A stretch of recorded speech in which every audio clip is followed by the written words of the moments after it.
Judges get on the bench in Georgia in one of two ways, by appointment or by election. By appointment, you go through the Judicial Nominating Commission, which is comprised of, 20 now? And there was only one African American, and that was the DA from DeKalb. But now there is one other. There are two other persons on the Judicial Nominating Commission. Now, the thing with the Judicial Nominating Commission is it's just a layer of the Good Old Boy Network. It has been. And so we have to work with all of the people on that to try to influence them and impress upon them this necessity.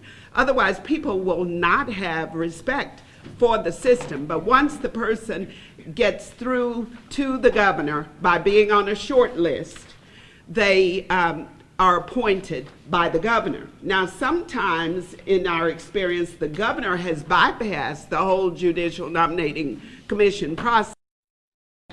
Now, I went before the Judicial Nominating Commission for 7 years because I was determined every time something came up, they weren't going to be able to say there was not a qualified black person. That's right. So I would just dust off my application and send it on up every time. And then finally they said, oh, she's serious, you know, and finally I was appointed. But you can also get there by election. It was mentioned by Charles Clarence Cooper, or by Wayne. Clarence Cooper was the one who got through election to the Superior Court of Fulton County for the first time. And that is where there's an open seat. And that's why it's so important. Not only do we need to screen our candidates for their perception, their commitment, their grounding in the community.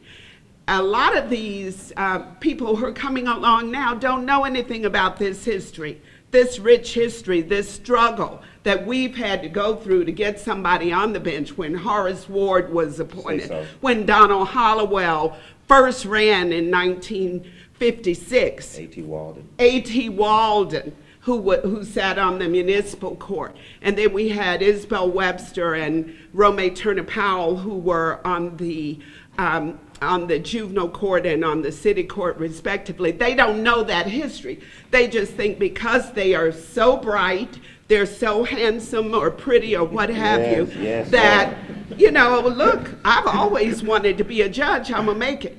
They just got here, went to school in Atlanta, and they see it wide open.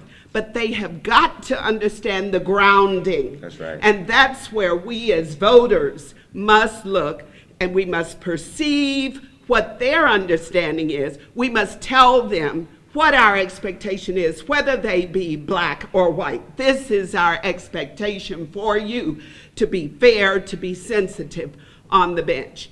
And this is how you get there, through election or whatever. And that is also why it is so important that once you get there, you serve out your term. Because that leaves it open for the next person to come and be elected. If you resign before, then the governor gets to appoint. And usually that person's gonna be there. They're trying to appoint younger people so they'll be there the rest of their lives. 30, 40 years, we won't have a chance. Amen.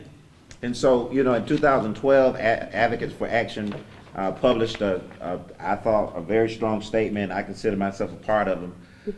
It says, will the last African-American judge please turn out the lights? I thought that was the perfect title, because what it says is, I didn't emphasize this point, but I said since Reconstruction. We have been at this place before in history. We've been at this place where we had over 900 elected officials in every position across this country. We had as many U.S. senators as we have now during this time period. I mean, we've been here before. We've been here and we watched the period where the Declaration of our Rights caused us to launch the Civil Rights Movement again, and all those great lawyers who became great judges she talked about were part of that vanguard. And so we're at this stage of building another movement, and it's time for you to decide which side are you going to be on. And to be on in a neutral position and not take an active part in this is to be on the wrong side. So you've got to be active and involved in this and press the claim. My last point that we'll make here is, and I appreciate you for, I'll do it. Sorry. It's close to Sunday. I get longer and closer to Sunday. You caught me on Friday out of, succinct in my points. Evaluating, clarifying, and demystifying the process. Not just for the public, but for lawyers too. You would be amazed how many lawyers don't know the process by which you get on the bench. And they don't know the kinds of experiences and the breadth of experiences that they need to take on in order to be prepared for that kind of application process, which is becoming increasingly competitive. So, and in saying that, I also think our legislators need to know that just because we have this system, doesn't mean that we always have to have this system. I think we have to put alternative methods of selecting judges, which we have in other places in the country, on the table for consideration too.